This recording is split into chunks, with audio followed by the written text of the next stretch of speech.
Vamos orar por nós e por eles? Pai, nós queremos te agradecer por mais essa oportunidade que o Senhor nos dá nesse domingo de refletirmos, pensarmos, orarmos a respeito da Tua palavra, Pai.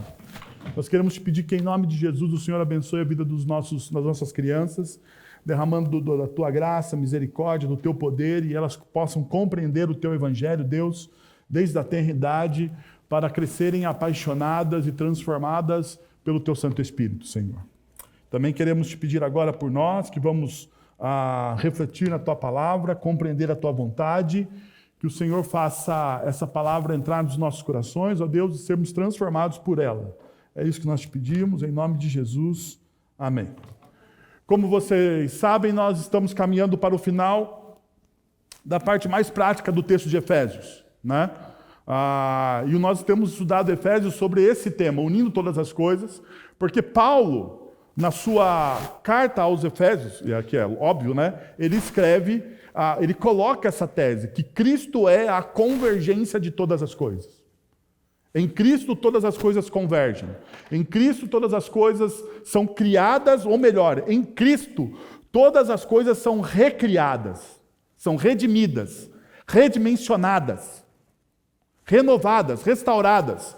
Tudo o que pode pôr na frente aí, né, de recondicionadas, você poderia colocar, porque a obra de Cristo ela é extensiva sobre toda a criação. Nada na criação não é redimido ou redimida pela obra de Cristo. Tudo é transformado. Todas as coisas. E o apóstolo Paulo deixa isso bem claro.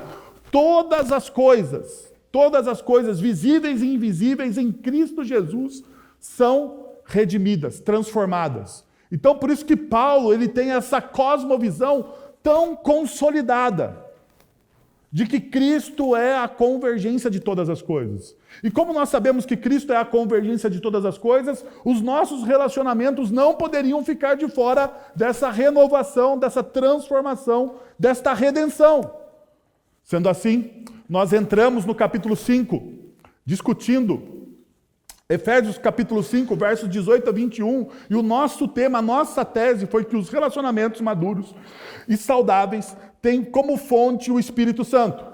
E como eu tenho repetido domingo após domingo aqui, para que isso entre na sua cabeça, para que você, ao ler o texto de Efésios, lembre daquilo que eu falei para você.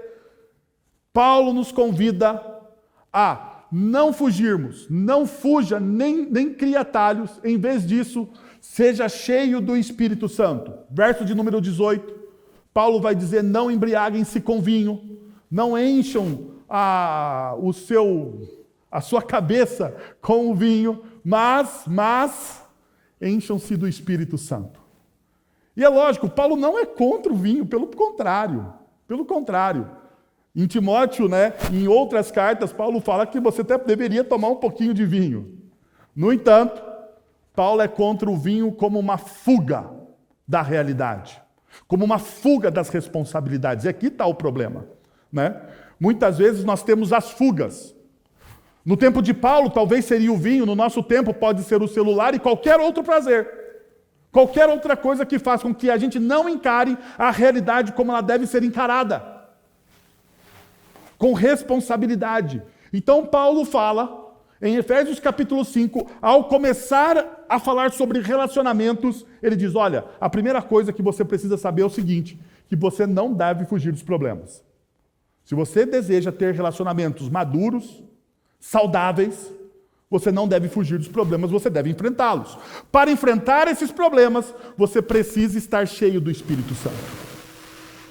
E uma consequência disso, como nós vimos, é que ao estar cheio do Espírito Santo, você se esvazia de si mesmo. Quando você se enche do Espírito, automaticamente você precisa abrir espaço para que o Espírito Santo trabalhe no seu coração, na sua vida. Tanto que em Tessalonicenses, Paulo vai dizer que nós não devemos apagar o Espírito Santo. Vocês não devem abafar o Espírito Santo. Recomendações finais da carta aos Tessalonicenses. Porque este é um movimento de santidade. Paulo está trabalhando a santidade do povo. E isso aqui tem a ver, é uma sinergia. É uma ação de Deus em nós e através de nós. Deus está transformando o nosso caráter, moldando o nosso caráter, à medida que nós caminhamos no Espírito com Ele. Para alicerçar essa tese, nós olhamos de maneira muito especial para o verso de número 21, que diz: sujeitem-se uns aos outros por temor a Cristo. Sirvam uns aos outros, sujeitem-se uns aos outros, amem uns aos outros. E todos esses uns aos outros precisa ser, agora aqui uma palavra moderna que o pessoal gosta, empoderado por Cristo Jesus. Caso contrário, será mera religiosidade. Ou seja, se você faz por fazer ou por uma simples virtude sua, sem amor, sem paixão, sem devoção a Cristo, é mera religiosidade. Paulo, então, aqui está fugindo de todo e qualquer tipo de religiosidade. Então, o que ele faz?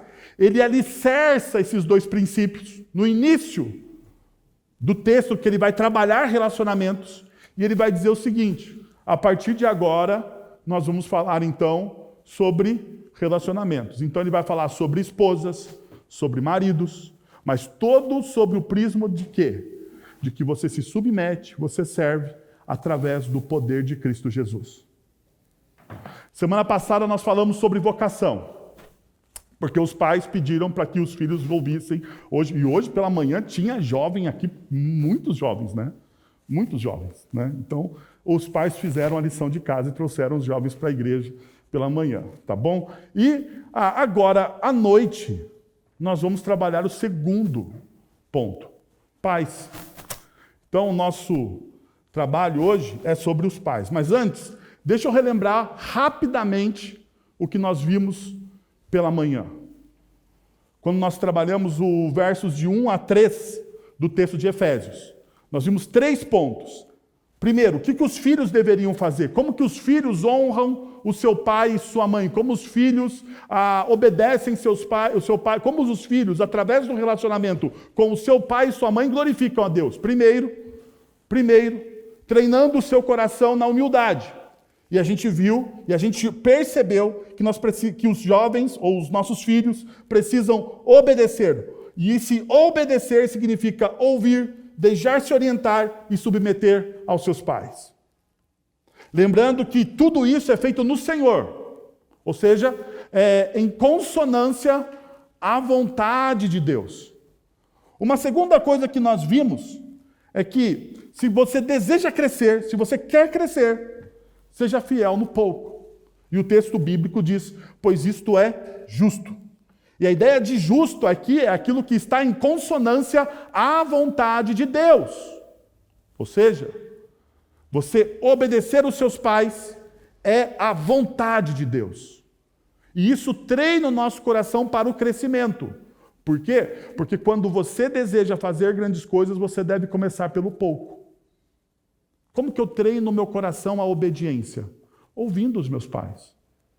Porque se eu quero obedecer a Deus, primeiro eu preciso obedecer a quem?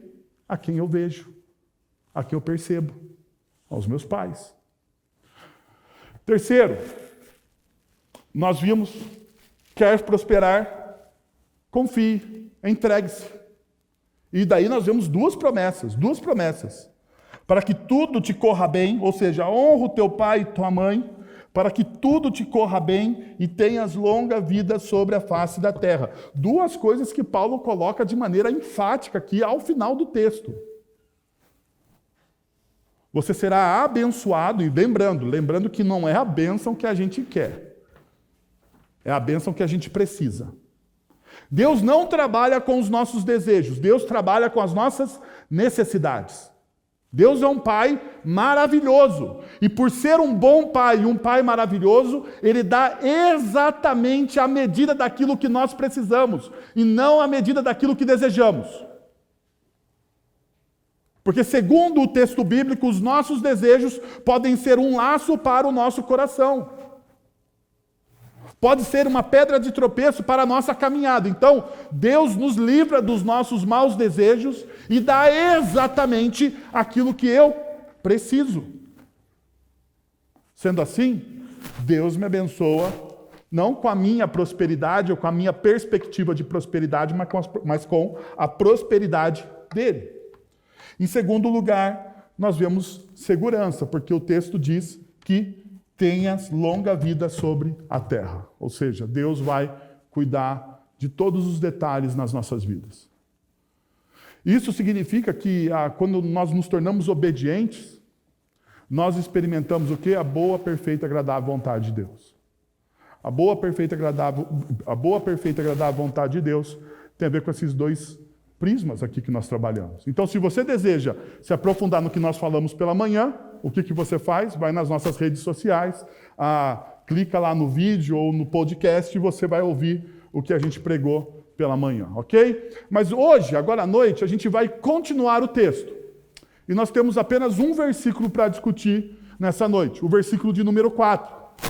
Então, mais uma vez, você perceba que Paulo ele usa 3 versículos para falar com os filhos, e agora ele vai usar um versículo para falar com os pais. Ele vai dizer exatamente o seguinte: pais, não irritem seus filhos, antes criem-nos segundo a instrução e o conselho do Senhor. Pais, não irritem os seus filhos. Antes de tudo, vocês devem criá-los na instrução e na admoestação do Senhor. Parece pouco, mas é muito. Né? Parece pouco, parece que você fala assim, mas só isso? Os pais devem fazer só isso? Mas calma aí. Primeira coisa que a gente precisa entender dentro da dinâmica familiar. Um estudioso, um sociólogo cristão, ele disse o seguinte, em um dos seus livros sobre a influência de pais sobre filhos. Ele diz o seguinte: a influência social mais importante na formação da vida religiosa dos jovens é a vida religiosa modelada e ensinada a ele por seus pais. E daí aqui talvez seja a palavra mais pesada que eu tenho tanto para mim quanto pai, quanto para você. O fracasso ou o sucesso da espiritualidade dos seus filhos está nas suas mãos.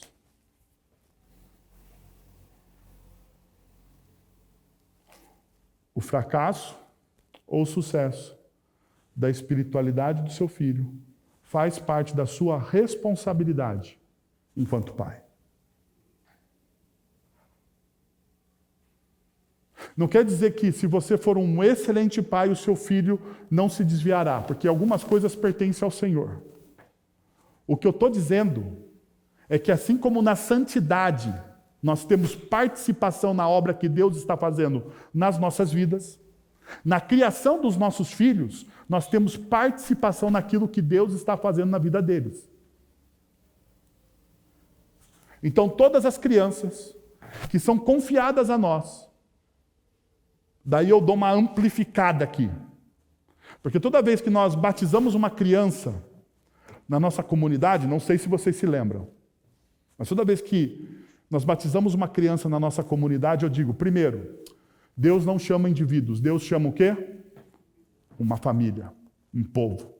Deus não está salvando somente indivíduos, Deus está formando um povo para adoração. Segundo, que Deus estabelece aliança com os pais daquela criança e pela graça dada por Cristo Jesus, essa aliança é estendida aos nossos filhos. Terceiro, que todos nós, em uma igreja reformada, nós não temos a figura do padrinho e da madrinha. No entanto, toda a comunidade se torna o quê? Responsável pela vida daquela criança. Então, meus irmãos, você sendo pai ou não de alguma criança, se você está envolvido em uma comunidade cristã, você de alguma forma, de maneira direta ou indiretamente, você ajuda a modelar a espiritualidade dessa criança. E daí, o Christian Smith, ele está dizendo exatamente isso. Que a forma como a forma como nós desenvolvemos a nossa espiritualidade vai modelar a vida dos nossos filhos. Então eu vou contar uma coisa para vocês que eu resolvi em casa. Quando vocês olham, quando eu chamo as crianças à frente, domingo de manhã, vocês veem que o Arthur pede sempre para orar. O Arthur fala, eu quero orar, papai, eu quero orar. Eu tenho que dar uns... Né, papai, não vai orar hoje não, não vai orar hoje não. Mas por quê? Porque uma das coisas que eu determinei com a minha esposa é que antes de ensinar a doutrina, que é uma linguagem racional, nós iríamos ensinar a linguagem do coração, do relacionamento com Deus, que é a oração. Em casa, quando a gente senta para almoçar em família, eu falo, quem vai orar? Hoje a Bia, com 2 anos, diz, eu vou orar. E a gente ora com ela. Porque eu creio que a gente precisa ensinar as nossas crianças, os nossos filhos, a desenvolver não um conhecimento abstrato a respeito de Deus, mas um conhecimento íntimo de quem Deus é. E a gente só desenvolve um conhecimento íntimo de quem Deus é, não pelas doutrinas, que são maravilhosas e nós precisamos aprendê-las. As doutrinas vão fortificar e corrigir os desvios da nossa fé, dos nossos achismos. No entanto, nós precisamos ter uma linguagem do coração na oração. E a linguagem do coração é essa, a oração. Então você precisa ter essa consciência a partir de hoje, na sua caminhada, enquanto pai. Que a forma com que você adora, o seu filho vai adorar. A forma com que você ora, o seu filho vai orar. A forma com que você lê as Escrituras, o seu filho vai ler as Escrituras. E você vai modelar a espiritualidade do seu filho. Assim como nós, como igreja, vamos modelar a espiritualidade das nossas crianças e dos nossos jovens. Sendo assim, perceba a responsabilidade. O Instituto Barna, ele deu 6 razões pelas quais os jovens cristãos deixam a igreja, mas eu vou falar só de uma, que é a segunda razão. A experiência de adolescentes e jovens no cristianismo é superficial. E olha o que diz a pesquisa. 1/3 disse que a igreja é chata, 31%, enquanto desses jovens, um quarto desses jovens disse que a fé não é relevante para a minha carreira ou interesse, 24%, ou que a Bíblia não é ensinada com clareza ou frequência suficiente, 23%. Infelizmente, 1/5 desses jovens que frequentaram uma igreja na adolescência disse que Deus parece estar ausente na minha experiência na igreja. E aqui está a nossa responsabilidade.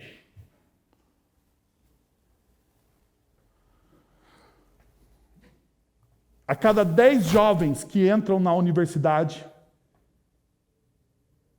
6 se afastam do Evangelho. A cada 10 jovens cristãos que entram em uma universidade, 6 se afastam do Evangelho. Por que isso acontece? Aqui está a nossa responsabilidade enquanto pais e educadores.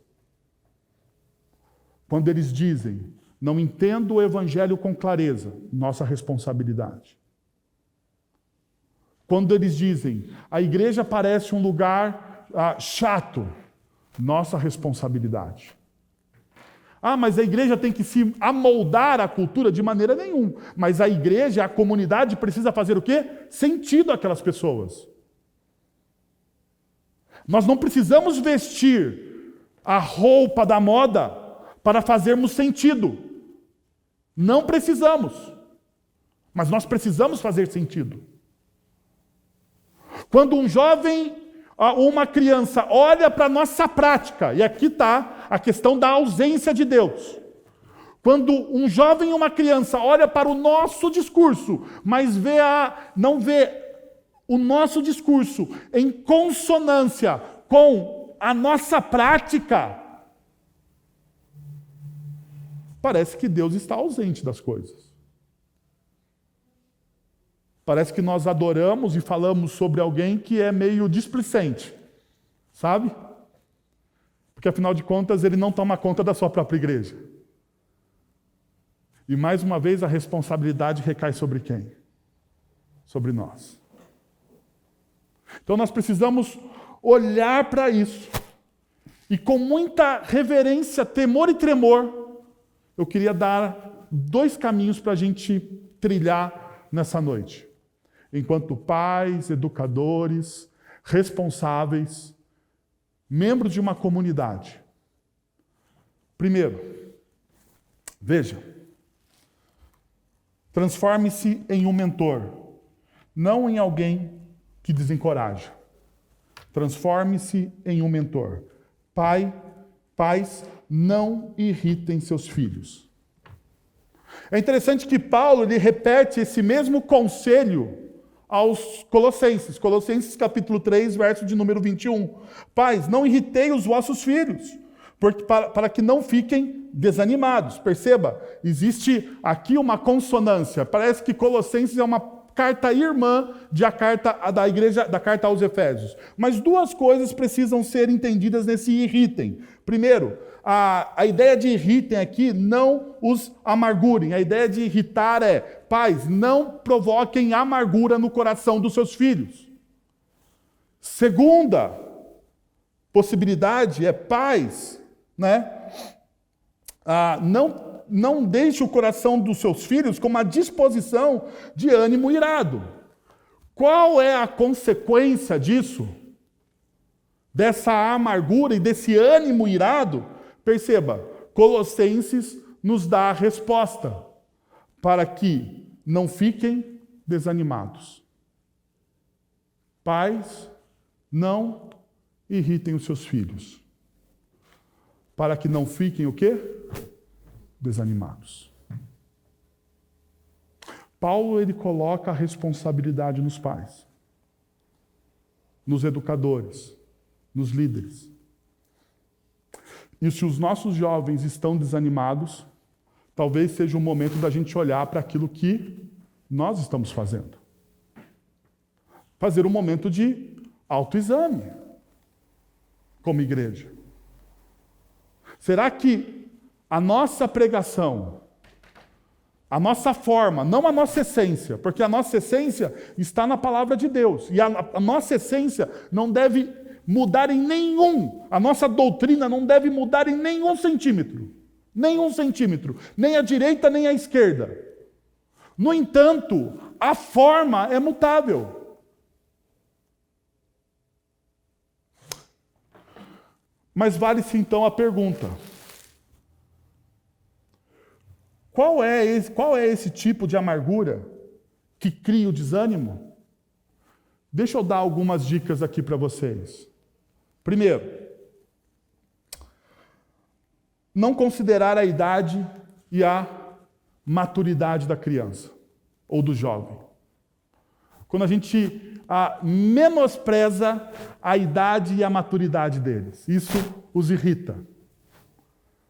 Eu sei que muitas vezes a gente fala sem pensar, mas a gente fala assim, não, mas isso aqui é bobagem do jovem. Você olha para uma ideia mirabolante que o seu filho adolescente teve, e ao invés de você ouvir com atenção, você diz, mas isso aqui é uma besteira. Você não sabe do que você está falando, e talvez ele não saiba mesmo. Mas não basta você ouvi-lo? Uma segunda coisa, ou um segundo aspecto, é comparar com outros. Mas o filho de Beltrano, eu queria que você fosse como fulano. Olha, se você fosse como ciclano, você seria perfeito. Quantas vezes a gente compara os nossos filhos com os outros filhos? Porque, afinal, a grama do vizinho é mais verde. Algumas pessoas chegam para mim e falam assim, nossa, mas o Arthur é tão educadinho. Eu falei, você não viu lá em casa. O Arthur é tão bonzinho. Eu falei assim, porque ele é bonzinho fora. Eu eduquei ele para ser bonzinho fora, porque em casa ele é um terror. Mas a grama do vizinho é sempre melhor do que a nossa. E quando nós verbalizamos isso aos nossos filhos, eles desanimam. Eles desanimam. Uma outra realidade, ou um outro ponto, é a falha no ensino consistente.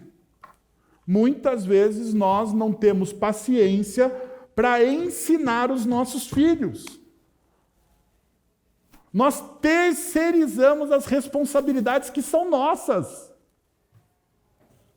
Nós terceirizamos a responsabilidade de educar os nossos filhos à escola. Nós terceirizamos a responsabilidade de ensinar a espiritualidade cristã aos nossos filhos à igreja. E nós não assumimos a responsabilidade que é nossa. Que é nossa.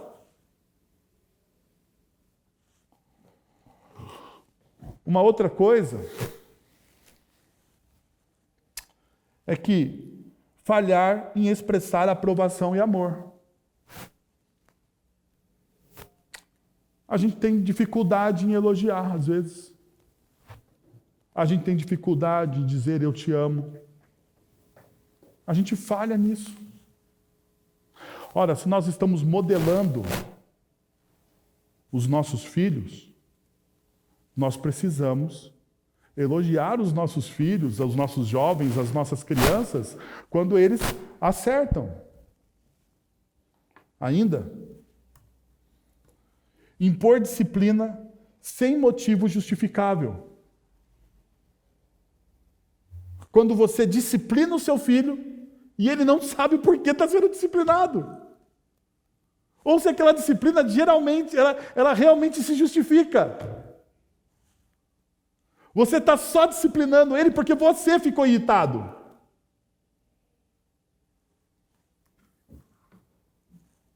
Pressioná-lo a seguir os seus objetivos pessoais. Eu queria tanto que você fosse médico, engenheiro, astronauta, advogado, jogador de futebol. Já parou para pensar que a gente fala assim com os nossos filhos? Eu gostaria tanto que você fosse isso.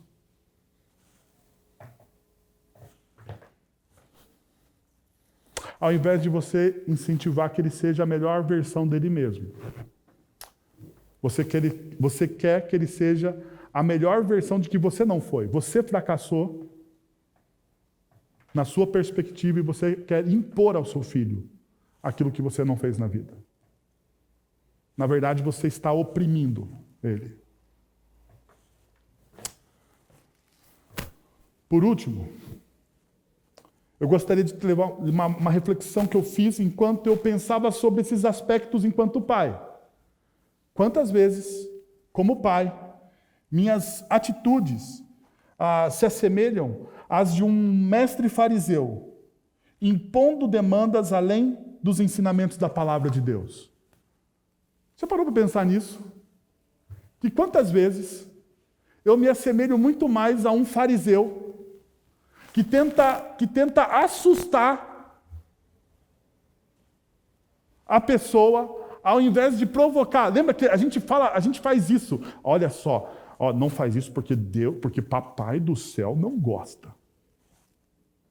A gente nem sabe se está na Bíblia ou não, mas a gente diz, né? Para ganhar uma autoridade a mais no negócio, você fala assim, papai do céu, olha, papai do céu está triste, acabou de sair uma lágrima dele. E a gente faz assim, achando ou tentando comover a criança para fazer aquilo que a gente quer, mas a gente não sabe se aquilo está nas Sagradas Escrituras ou não.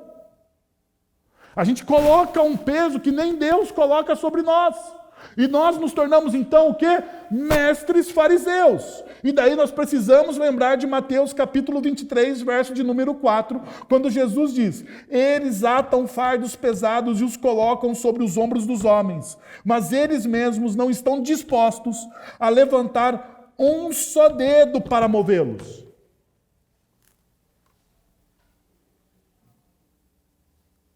Nós colocamos fardos pesados demais nos ombros dos nossos filhos, daí eles desistem da comunidade, eles desistem do evangelho, e a gente acha que a culpa é da igreja, a gente acha que é culpa de fulano, do pastor de jovens, de Beltrano, mas nunca nós fazemos um autoexame daquilo que nós fizemos ou trabalhamos no coração dos nossos filhos. Porque ao invés de nós darmos aos nossos filhos o Evangelho de Jesus, nós entregamos aos nossos filhos religiosidade, espiritualidade vazia, regras e mais regras. Eu não sei se está claro para vocês, mas me parece que quando nós estamos lidando com as crianças, ao invés de nós ensinarmos o evangelho da graça, nós ensinamos o evangelho da regra. Não pode, não toque, não olhe, não faça. Não experimente. Não que você não deva dar disciplina e que você não deva falar o não. Mas você precisa ensinar mais do que o não, mais do que a regra. Você precisa ensinar o evangelho da graça. Por isso que a esposa do Martin Lloyd Jones, a Sally Lloyd Jones, diz o seguinte no seu livro sobre a história do evangelho para crianças. Algumas pessoas pensam que a Bíblia é um livro de regras, que diz a você o que deve e o que não deve fazer.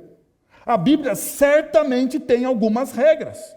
Elas mostram como a vida funciona melhor. E lógico, se você olha para os mandamentos, para os princípios, para o Sermão do Monte, para o Evangelho de Jesus e as regras dele, essas regras vão ajudar você a viver de maneira melhor. No entanto, a Bíblia não é principalmente sobre o que você deve e não deve estar fazendo. A Bíblia é sobre Deus e o que Ele fez por você.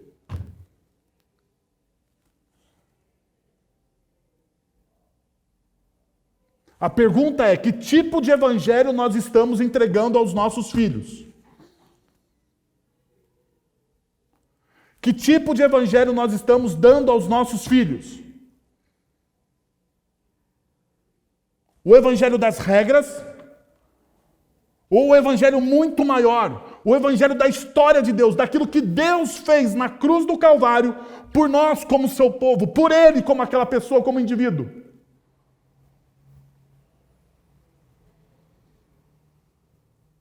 Qual é a qualidade do evangelho que nós estamos entregando aos nossos filhos?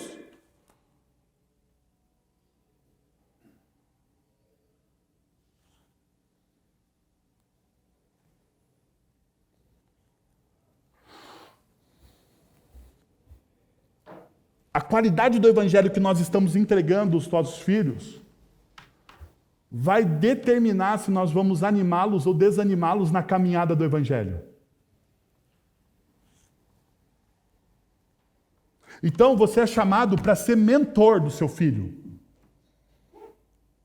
Você não é chamado para ser um desanimador do seu filho. Você é chamado para ser mentor do seu filho. E não um desanimador. Pais, não irritem os seus filhos. É um chamado à mentoria. A ganhar autoridade. Mas aqui tem um porém. Para você entregar um bom evangelho aos seus filhos, para nós entregarmos um bom evangelho às nossas crianças, aos nossos jovens, aos nossos adolescentes, nós precisamos conhecer o evangelho.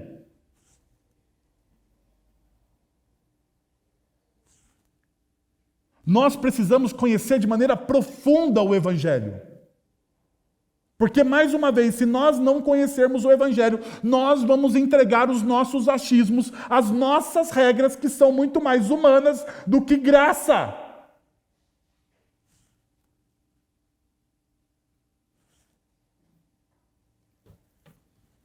Segundo ponto.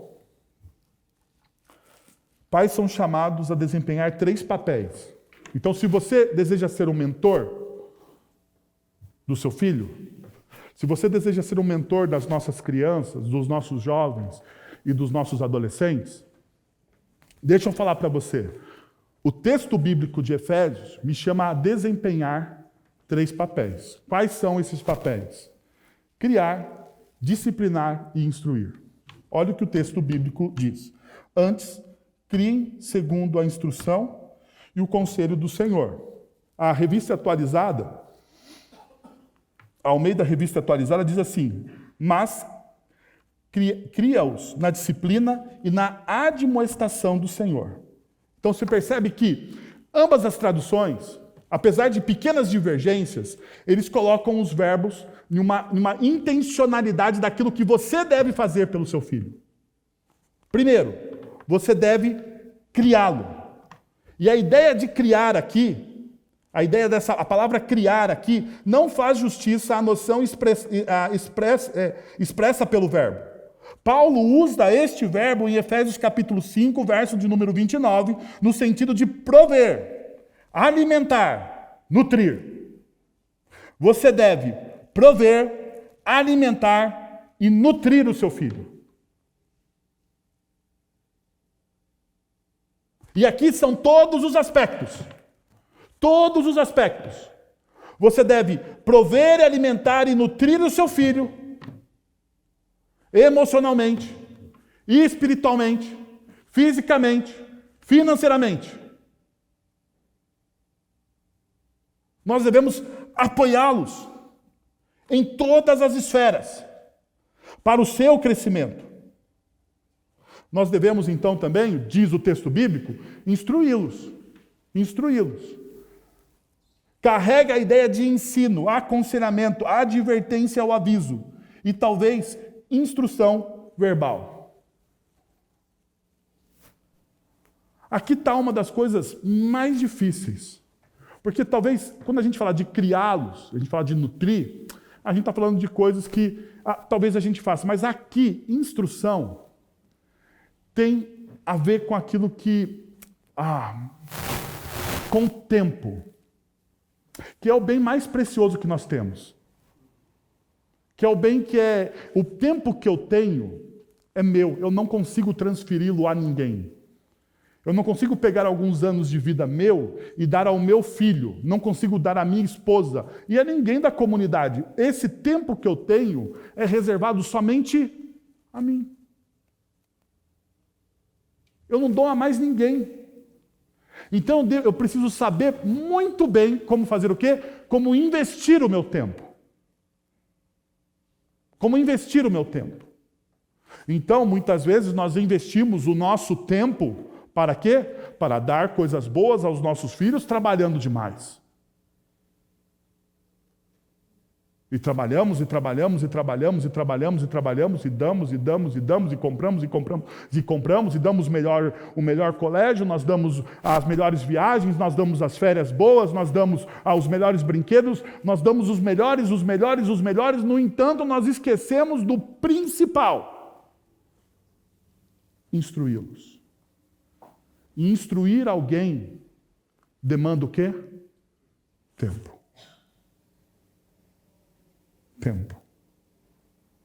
Você paga uma professora para instruir o seu filho nas matérias do conhecimento. Em ciência, matemática. Então ela tem um tempo onde ela gasta com o seu filho para instruí-lo. Não é isso? Ok. Só que quando você investe tempo no seu filho, o que você ganha?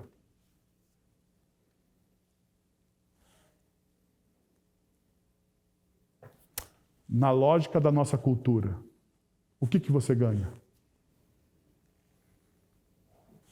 Vamos lá, gente. Vocês querem que eu sente ali para esperar você processar e pensar? O que você ganha? Na lógica da nossa cultura, o que você ganha? Nada. Nada. Na lógica da nossa cultura, você ganha absolutamente nada. Porque na lógica da nossa cultura, o tempo é o quê? Dinheiro. Ou seja, se você não vai ganhar dinheiro com o seu tempo, logo você não ganhou absolutamente nada. Agora, a Bíblia me ensina que o tempo com o meu filho é investimento para as próximas gerações. Que o tempo para o meu filho não é nada, é ganho. É ganho. Qual foi a última vez que você teve uma conversa séria, olho no olho, tempo, com o seu filho?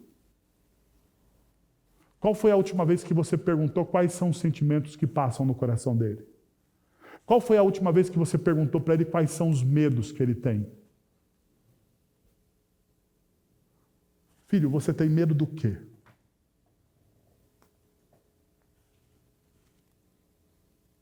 O que você gosta de fazer, filho?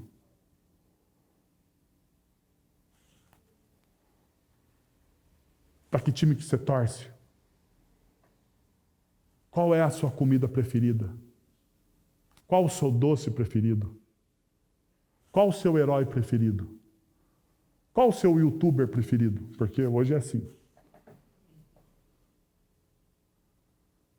Talvez você não tenha respostas sobre as coisas que o seu filho gosta. Cara, o que está acontecendo? O seu filho é um estranho para você? É isso mesmo que você está me dizendo? O seu filho, a sua filha, é um estranho para você? É um desconhecido?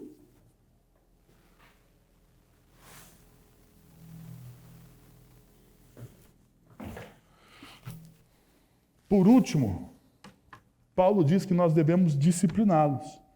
Implica em treinamento. Disciplina não é você cercear o seu filho.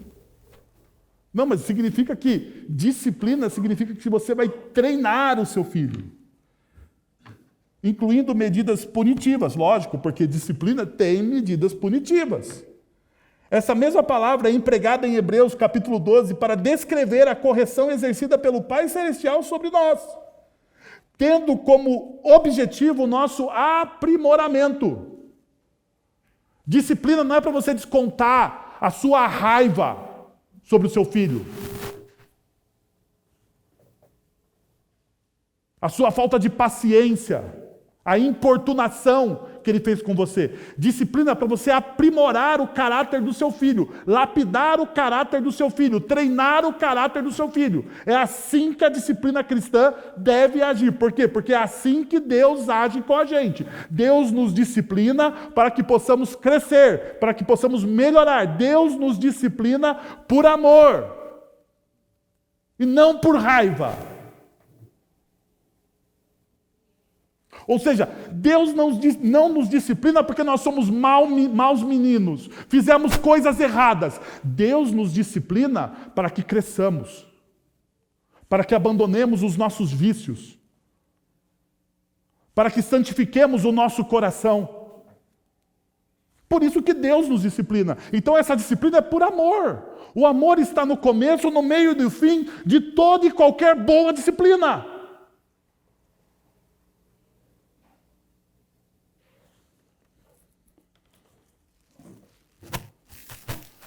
Quando Paulo fala desses termos, Paulo está pensando em Deuteronômio capítulo 6, versos de 5 a 7.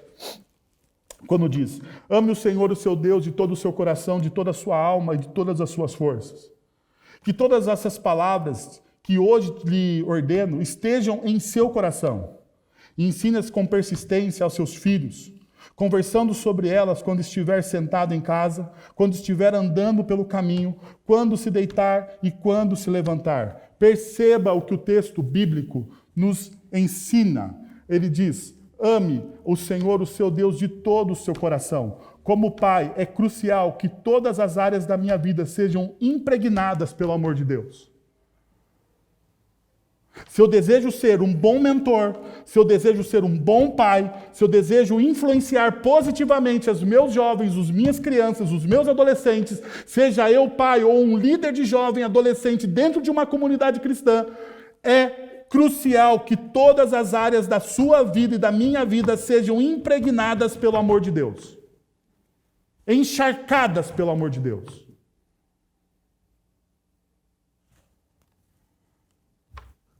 Segundo, devo me tornar um exemplo de obediência e submissão à palavra de Deus para a minha família. Que todas essas palavras que hoje lhe ordeno estejam aonde? No seu coração. E perceba, não é na sua mente. Não é só cognitivo, é emocional, é no seu coração. Não é um conhecimento abstrato, mas é um conhecimento prático, é uma vida prática, é uma caminhada com Deus. Então, se você deseja mentorear, influenciar, impactar a vida de jovens, adolescentes e crianças, sendo os seus filhos ou não, estando na liderança de uma comunidade cristã ou não, você deve ser um exemplo de submissão na palavra de Deus. Deixa eu dar um parênteses aqui, porque quando a gente fala dessa forma, você pensa, nossa, eu preciso ser perfeito. Não. Porque perfeição, meus irmãos, nós não temos aqui. Ok? Não temos. E se você é perfeito, você está no lugar errado. Você já deveria estar no céu. Certo? Então, se você se acha perfeito, você não deveria estar aqui, você deveria estar no céu. Você esqueceu de ser arrebatado em algum momento da sua história. Quando eu falo ser um exemplo aqui, é ser íntegro. Ou seja, é você reconhecer as suas falhas, fazer autoexame e corrigi-las. E caminhar positivamente, propositivamente para frente, olhando para aquilo que Deus deseja que você se torne em Cristo Jesus. Então é isso que eu estou falando para vocês aqui.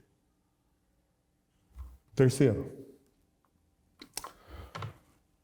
Para ensinar é necessário cultivar a paciência e a disciplina. Ensine-as com persistência aos seus filhos.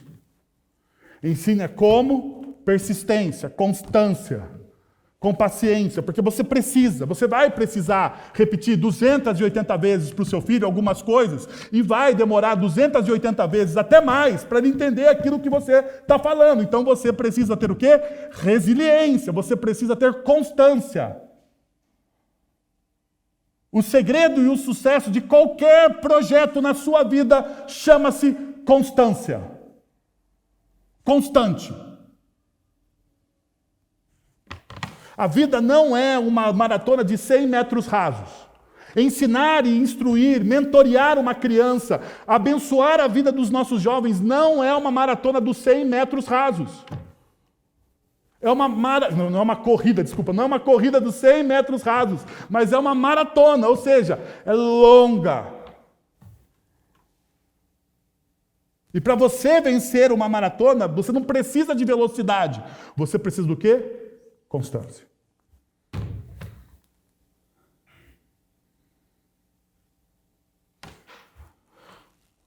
Por último, é essencial nutrir relacionamentos profundos e enraizados na palavra. Olha o que o texto diz. Converse sobre essas palavras. Converse sobre as Sagradas Escrituras. Converse.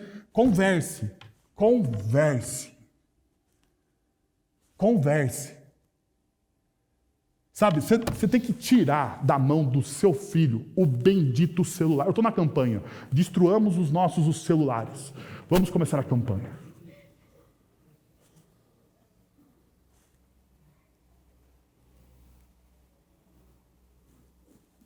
Eu sou apaixonado, vocês sabem disso, eu sou apaixonado por tecnologia, não tem como esconder. Não tem como esconder. No entanto, eu estou percebendo que a tecnologia está roubando as nossas conversas, os nossos relacionamentos.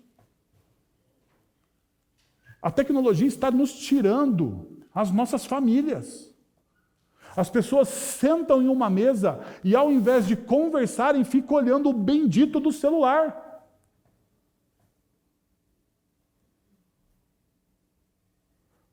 Ao invés de conversar, ou estão vendo uma rede social que nada lhe interessa naquela rede social, a não ser pecar de inveja pelos outros que têm aquilo que você não tem. Ou você está jogando aqueles joguinhos que não vão levar a lugar nenhum.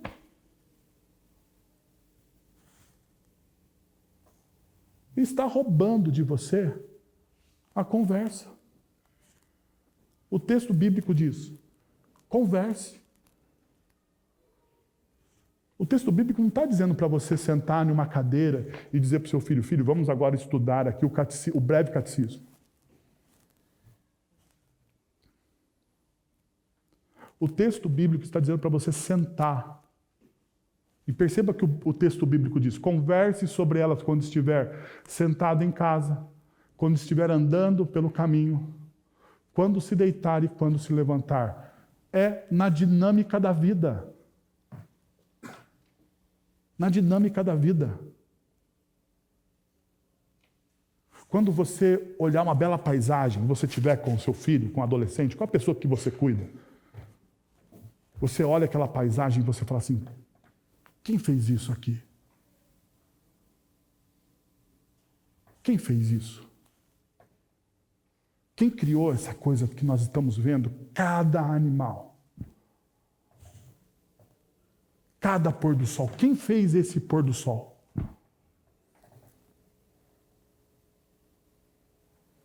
Uma vez eu estive pregando em João Pessoa, não sei se você já teve a oportunidade de estar em João Pessoa, mas pela graça de Deus eu estive lá, e dizem, o pessoal de João Pessoa, eles dizem que o pôr do sol em João Pessoa é o pôr do sol mais bonito do Brasil. E eu tive a oportunidade de estar lá no pôr do sol, óbvio. Então, realmente é muito bonito. Não sei se é o mais bonito, mas é muito bonito. Enquanto eu via o pôr do sol, eu com algumas pessoas, eu olhava e falava: cara, Deus fez esse espetáculo. E ele é de graça. Deus fez algo maravilhoso. E ele é de graça. Você não precisa pagar para entrar naquele espetáculo. Deus fez aquilo. E isso serve de oportunidade para você conversar com as pessoas sobre o que Deus fez, sobre o seu filho, ensiná-lo. Que Deus faz um espetáculo todos os dias. Que Deus nos dá a oportunidade de viver todos os dias, de respirar todos os dias. De acordar. De se alegrar, de dar risada juntos.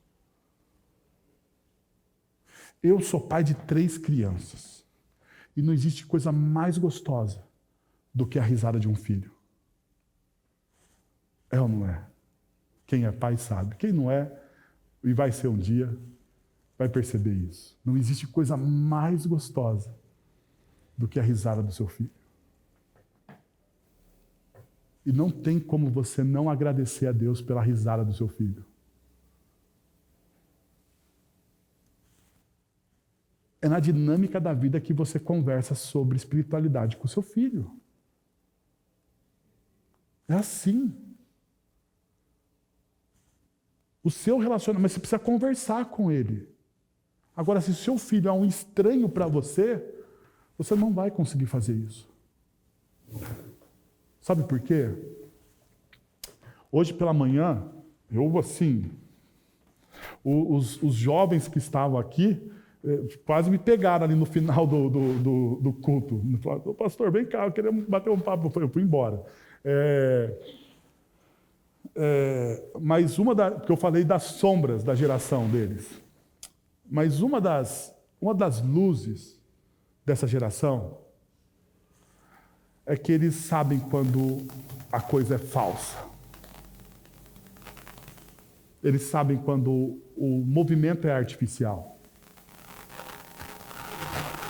Então, para o seu relacionamento com o seu filho, com a criança, com o adolescente, não ser artificial, você precisa ter vivência com ele. Não pode ser fake. Você precisa construir isso com várias e várias conversas.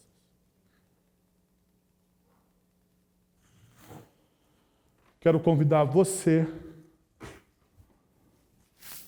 pai, a um movimento.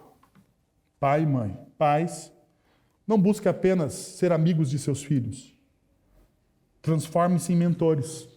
E assim, restaurem uma relação de cuidado, influência e autoridade. Nos últimos anos, a cultura secular tem dito que nós precisamos ser amigos dos nossos filhos. Não. Eu sou contra isso, porque isso é contra as Sagradas Escrituras. Nós precisamos ser mentores dos nossos filhos. Não somos amigos. Somos mentores. Amigos são as pessoas da própria idade que ele tem. Eu sou o mentor do meu filho. E é isso que eu busco ser. E eu quero convidar você a mesma coisa. Para que a sua família seja transformada. Porque no processo de mentoria, você cresce. Vamos orar? Pai, nós queremos te agradecer por essa palavra, pela tua graça, pela tua misericórdia, pelo teu amor em Cristo Jesus. Queremos te agradecer, ó Deus, porque, apesar das nossas falhas, ó Senhor, das nossas imperfeições, o Senhor continua nos amando, nos disciplinando, nos aprimorando, trabalhando no nosso coração com o teu Santo Espírito. Nós queremos te agradecer, ó Deus, porque o Senhor nos deu, como igreja, jovens, crianças, adolescentes. E queremos te pedir, Pai, que em nome de Jesus, o Senhor derrame do teu poder e da tua graça sobre nós, para que possamos mentoreá-los para a honra e glória do teu nome. Nos ajuda nessa missão, Senhor. Em nome de Jesus. Amém. Pai, muito obrigado por tudo que o Senhor fez. Derrama da tua graça e do teu amor, Senhor.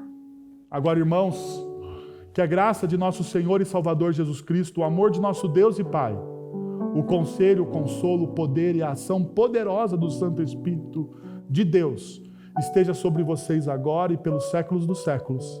Amém.